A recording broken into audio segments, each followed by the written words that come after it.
একদিন একটা আইডি থেকে আমাকে মেসেজ দিয়ে বলে, আচ্ছা ভাইয়া, আপনি কি আমাকে 30 টাকা রিচার্জ করে দিতে পারবেন? তো তখন আমি আইডিতে ঢুকলাম।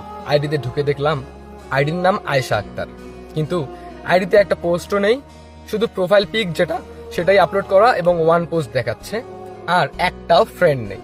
আমি অবাক হয়ে গেলাম। তখন আমি ভাবতে শুরু করলাম, এটা আমার পরিচিত কেউ না তো, যে কিনা আমার সাথে প্র্যাঙ্ক করতেছে। তো তারপরে আমি একটু বিষয়টা জানার জন্য বললাম, কেন আপনাকে আপনাকে আপনাকে রিচার্জ করে দিব কেন? আপনার ওদিকে কি দোকান নেই? আপনার কাছে কি টাকা নেই? আপনি নিজেই রিচার্জ করে নেন।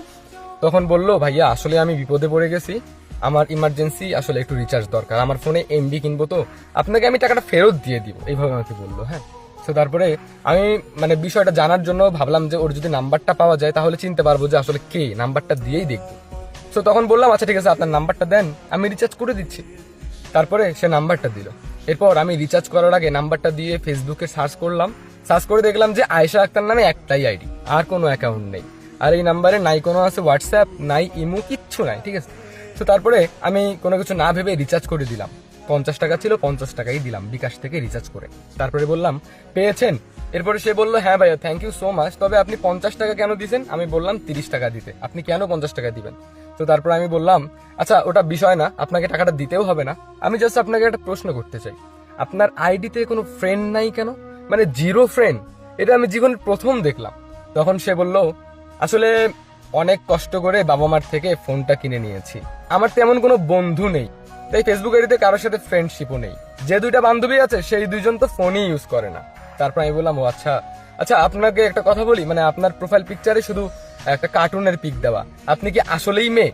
তখন বললো, আচ্ছা ঠিক আছে, একটু ওয়েট করেন। তারপরে সে আমাকে কল করলো মেসেঞ্জারে, অডিও কল। এরপরে ফোনটা রিসিভ করলাম।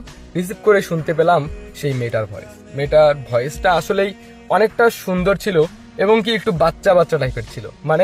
তার কাছে সবকিছুই অজানা ছিল, ফেসবুক জগৎটা তার কাছে একদম নতুন, সে নতুন ফোন কিনছে, নতুন ফেসবুক আইডি খুলছে, এইরকম একটা অবস্থা। হ্যাঁ, তো তারপরে আমি তাকে জিজ্ঞেস করলাম, আপনার নাম কি অরিজিনালি? তখন বললো, আইডিতে যেটা এটাই, আয়েশা আক্তার। এরপরে বললাম, আপনার ভাই বোন নেই? তখন বললো, না, আমি এক বাবার এক মেয়ে।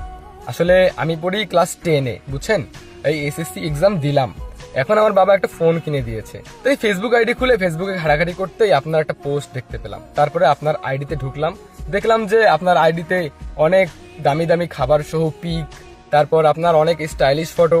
তো ভাবলাম যে আপনার থেকে যদি হেল্পটা পাওয়া যায়, আপনাকে দেখে মনে হলো আপনি বড় লোক। তারপরে আপনাকে নক দিয়ে টাকাটা চাইলাম, রিচার্জ চাইলাম। এরপর আমি বললাম, ও আচ্ছা, তাহলে এই জন্যই নক দিয়েছেন? তখন বললো, হ্যাঁ এই জন্যই। আসলে আমি বললাম যে, আচ্ছা তাহলে একটা কাজ করেন না, আপনি তো এমবি কিনছেন, আপনি একটা ফটো তুলে দিতে পারবেন আপনার তখন বললো, হ্যাঁ পারবো, কিন্তু ফটো কিভাবে সেন্ড করব? এরপরে আমি তাকে সবকিছু স্ক্রিন রেকর্ড করে বুঝিয়ে দিলাম। তারপরে সে সেই হিসাবেই পিক তুললো, পিক তুলে আমাকে পাঠাই দিল। আমি তার পিক দেখে জাস্ট অবাক হয়ে গেছি, আসলেই মেয়েটা অনেক সুন্দর। তো তারপরে আমি বললাম, আচ্ছা আপনার বাসা কোথায়? তখন বললো, আমার বাসা হচ্ছে ঢাকা। আমি বললাম, ঢাকা? ঢাকা কোথায়? তখন বললো, ঢাকা উত্তরায়।